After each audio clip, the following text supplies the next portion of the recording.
why music? What is it that made you go, you know what?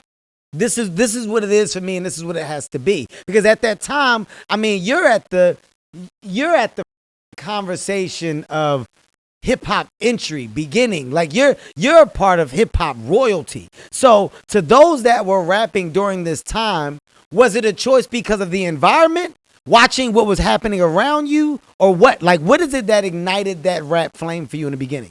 So I became a fan of, listening to the tapes and everything. Cold Crush, Fearless, Treacherous, all of these Crash Crew, all these artists. I'm 8, 9, 10, 11. I start writing rhymes at 11, 12 years old, 12. Start writing my own rhymes.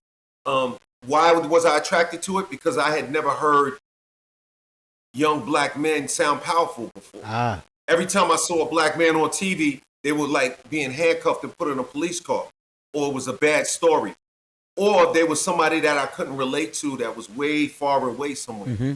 But these guys were right there where I was from, and they were dreaming big. And the things that now seem like so braggadocio, the things that seem so cocky now because we put all the trappings, we add on the trappings and the success and the money and all that. Back then, it was a dream. So that bragging and that macho stick your chest out pride was really about, I want to be somebody. I want to be heard. Mm-hmm. I don't want to be invisible. Mm-hmm.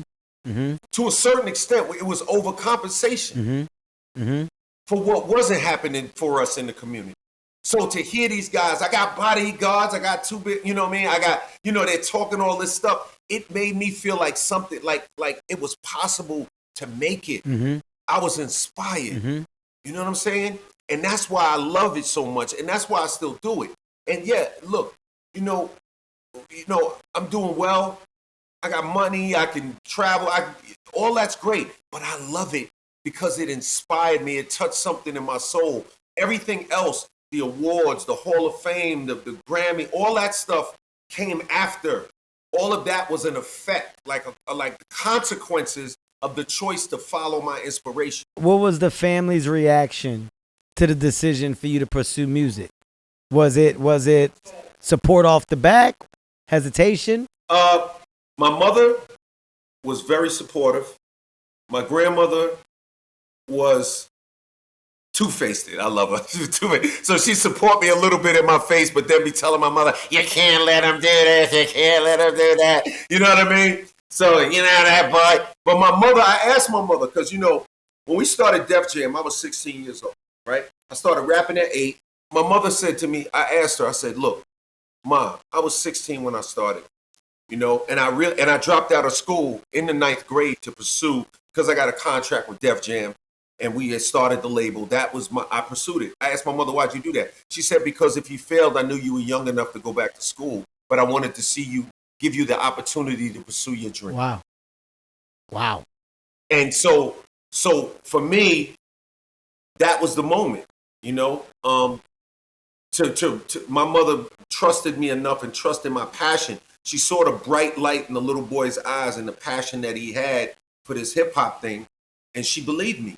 And she trusted me, At 12 years old, they would take me to the city to the Harlem Armory.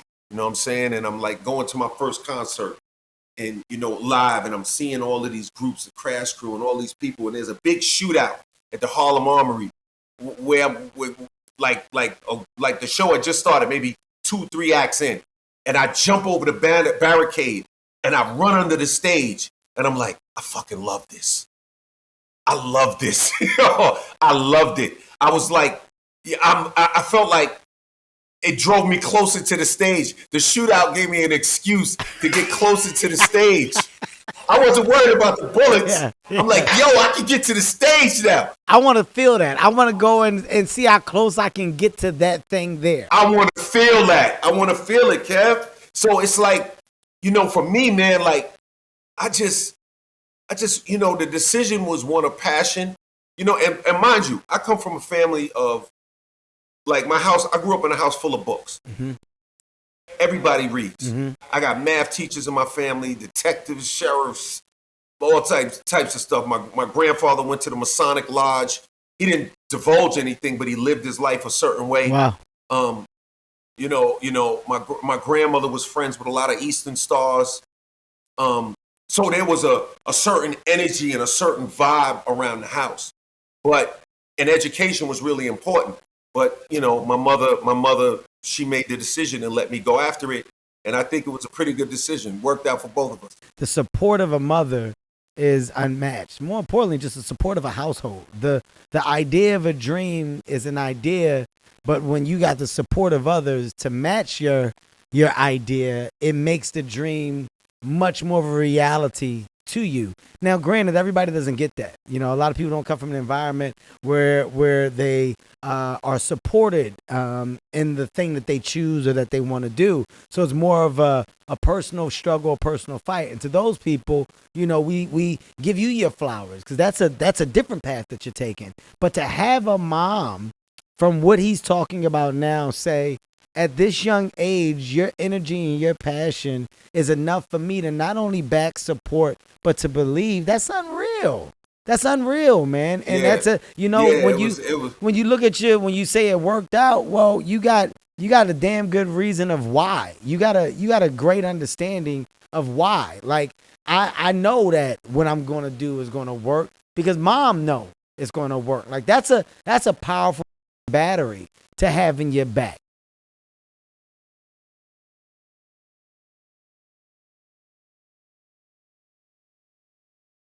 Let's fast forward now to you not only hit the scene, but you hit the scene, with a sledgehammer. And holy, the idea of this individual now being in hip hop is like one that everybody has to pay attention to. You take the fucking rap world by storm. Success comes so fucking fast. I want to know in the beginning stages, where were your mishaps? Where did fame punch you in the face? Where did success punch you in the face? Like, what were the things that it was like, oh shit. Yeah, hold on. Like, what were your hold up moments? I gotta take 3 steps back to take another 4 steps forward. Like, what? Because you're so young. So what is it that you feel the older you now understands that you wish the younger you then would have understood? Kev, I gotta tell you, man. I mean, it's all good. Nothing. It's funny,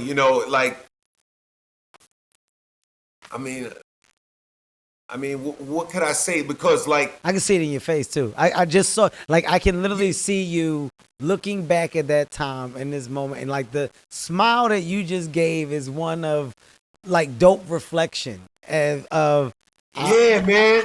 Kev, because I'm going to tell you, most of the time when people think about, oh, what do you regret? Is it the one that got away? Is it the dollar you didn't make? Is it the investment you could have made?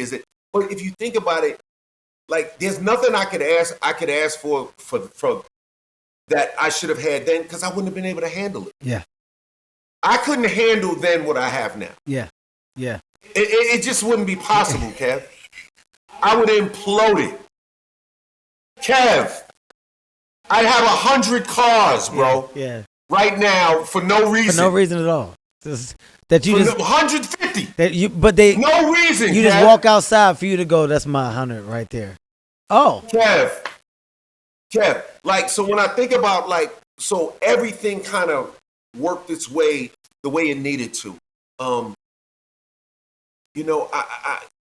I told you the only thing I thought about, the only thing that I think about is while I was being selfish for the right reasons. In other words, putting my oxygen mask on first, then helping the person next to me, because I always did that. Was I too selfish with some people at some points? Maybe. Mm-hmm. Mm-hmm. Maybe. Mm-hmm. Maybe was I a little, unapproachable here and there? Maybe. You know what I'm saying? It's possible. I can say that I am. Not only do I know where you are, I can say that I have the same feeling of, when I asked the question because, it's a question that I've gotten. It's one that I've definitely pondered on. But when you are asked, damn, in the beginning, is there anything that you would change? What would you do? My take on it has always been, well, if I change anything, then it doesn't pan out the way that it did. The way where I am. Yeah, and like you can't Exactly. you can't fuck with a map and go back and change shit on the map because then the roads get different. And if you smooth it out here, then that mean it may get rough back here. And I prefer the rough in the beginning so that the later side of it can smooth itself out. But like I'm big on experience. I like the experience, good, bad, ugly, call it what you want. I like the experience of a moment that gives you an opportunity to hold on to a memory that you later talk about and you have these aha or these crazy stories. And without a life with some turmoil and turbulence, you don't have no stories to tell. Like if we were to sit at the table, like I'm serious, like do you understand life without stories when you get older? What the is that? Like that's what you sit at the table for. Kev, what you're describing is the hero's journey, right? Mm-hmm. And you got Luke Skywalker, he has to swing over the pit of snakes and he has to look like he's gonna hang off the cliff and he has to, roll down the hill before he saves the girl, right? And comes back home with the gold. That's what you're describing. You're talking about the hero's journey. And every individual lives their life. They're living that hero's journey. We all are running through that cycle. I love that. Meeting the mentors, running into the villains, dealing with peril, great adventures, that call to action. Then, you resist it, then you're pulled, then you go out and do it, and then you come back home. If you really follow your inner light, you come back home a hero.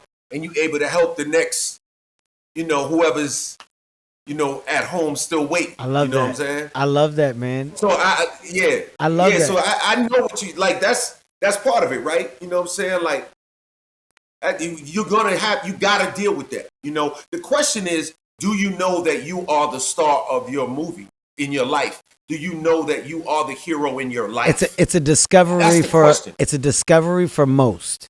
Because you don't get that until you're at a certain place of mental maturity. And I really want the listeners to understand what I just said. Mental maturity. It doesn't mean that you're at this crazy place of success and you gotta have the money and you gotta have all this stuff. No, what it means is that the journey, what he's referring to that you're on, it's your journey. You're the star of your story. You're writing your book. You're controlling these chapters. And ultimately, at the end of it, when you close that book, you get to put the pen down and fold your arms and look back and kick your feet up. That's your choice. So you're navigating and operating in your own personal movie, whether you realize it or not. And I love what he just said. I love how he broke it down, like and basically attached the word hero to it, because it's something that we don't realize we are. And you honestly are. You are at different levels and scales. You can attach that to all. I don't give a fuck if you're a teacher, a doctor, a nurse, a lawyer, actor, 100%. Musician, writer, photographer. It doesn't matter. In that regard of your choice, you're the hero.